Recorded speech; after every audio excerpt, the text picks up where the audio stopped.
Sony's very first product was an electric rice cooker. It either left the rice raw or burned it completely. Failure. Then they built an electric heating blanket. Instead of warming people up, it could actually burn them. Another failure. And when they finally thought they'd found something big, they built the best video format the world had ever seen. Sharper quality, better picture. Industry experts called it the future. And then the world rejected it. Simply because a cheaper, inferior alternative hit the market first. If this were any normal company, the story would have ended right there. Bankruptcy. Shut down.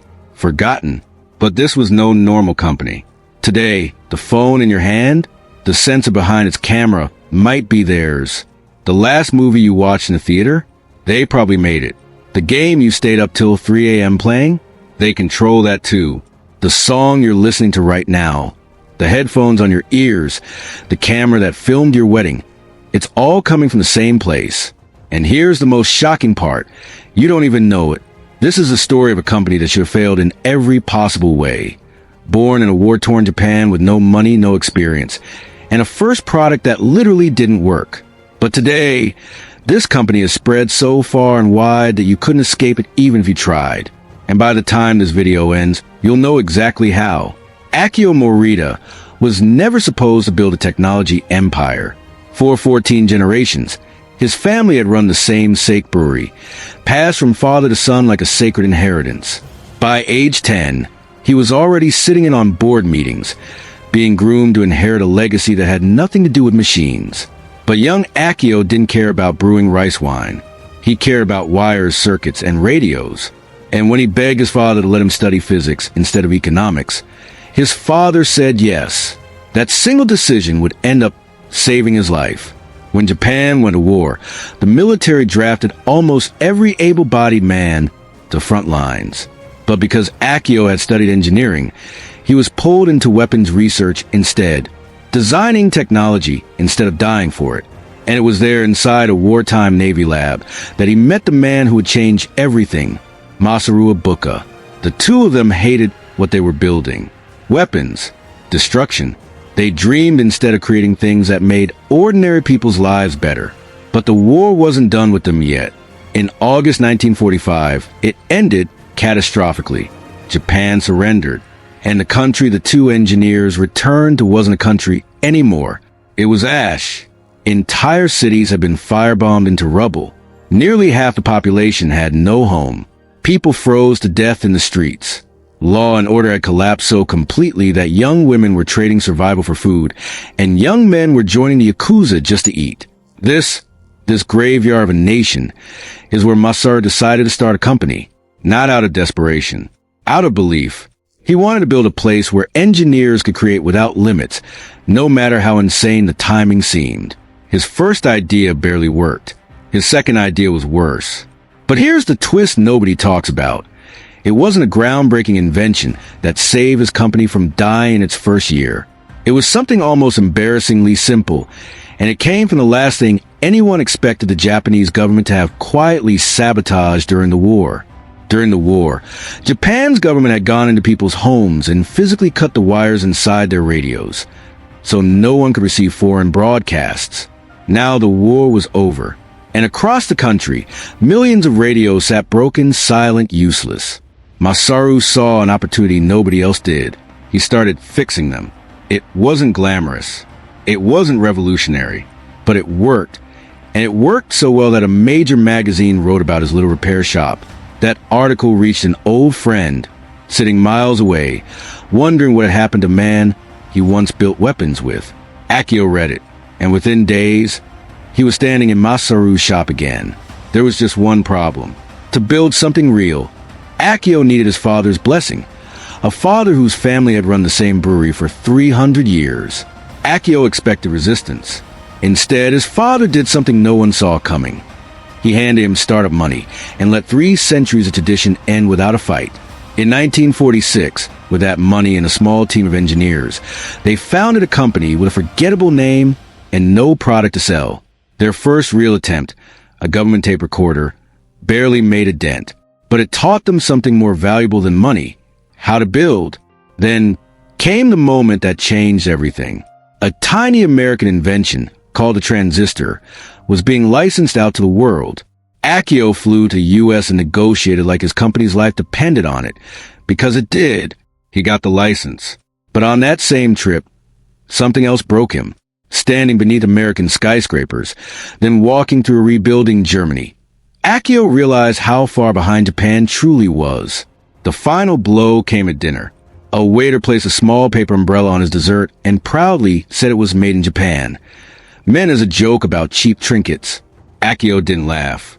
That single sentence lit a fire in him that never went out.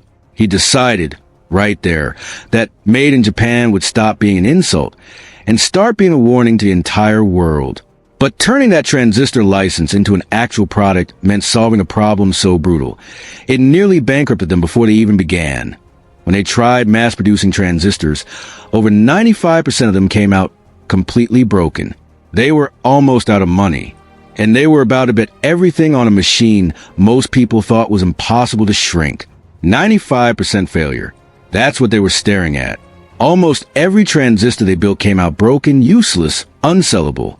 Any rational businessman would have walked away. They didn't.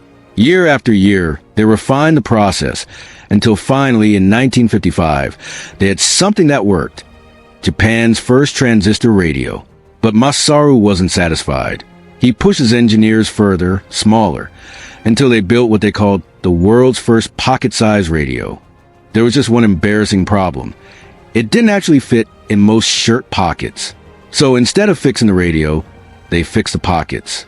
They had shirts custom-made with oversized pockets just for sales demonstrations. It worked. The illusion sold millions of units. By the 1960s, they were chasing something bigger, color television. Everyone else had already tried and failed to make it affordable, so they didn't improve the existing design. They threw it out and started from zero. The result, at first, was a disaster. Nearly every unit came off the line with visible defects, forcing them to sell half price just to clear inventory. But they kept rebuilding it. Eventually, that failure became the trinitron, a television so sharp, so far ahead of anything else on the market, it would go on to win an Emmy Award and sell nearly 280 million units worldwide. Then came the moment that should have destroyed them completely. In 1975, they released a video format they believed would define the next decade. Sharper, cleaner, technically superior to anything else available. Consumers didn't care. A cheaper, less impressive rival called VHS-1 instead, and years of investment evaporated almost overnight. Most founders would have played it safe after that. Akio did the opposite. He walked into his next project and made a promise to his own team. If this next idea failed, he would personally leave the company he built from nothing. The idea was small enough to fit in your pocket. And nobody, not his engineers, not the market, not even close friends, believed it would work. That small idea was the Walkman. It sold over 385 million units and quietly rewired how the entire world listened to music. But the real turning point came from betrayal.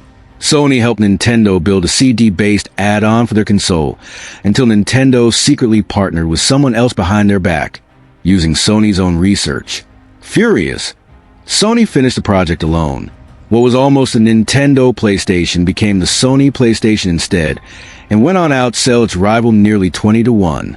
Then in 1998, while Marvel was drowning in bankruptcy, Sony made a quiet, almost lazy-sounding deal. The film rights to Spider-Man for just $7 million. That single decision has since generated nearly $9 billion. In 2014, they were hit with one of the most devastating cyber attacks in corporate history. Private emails leaked, unreleased films stolen, blamed on North Korea itself. It should have been the end. It wasn't even close. Today, Sony isn't just a technology company anymore. It's quietly built itself into insurance, banking, biotechnology, robotics, electric vehicles, an empire so wide, so deliberately spread across industries you'd never connect, that losing any single piece of it barely makes a dent. That's not luck.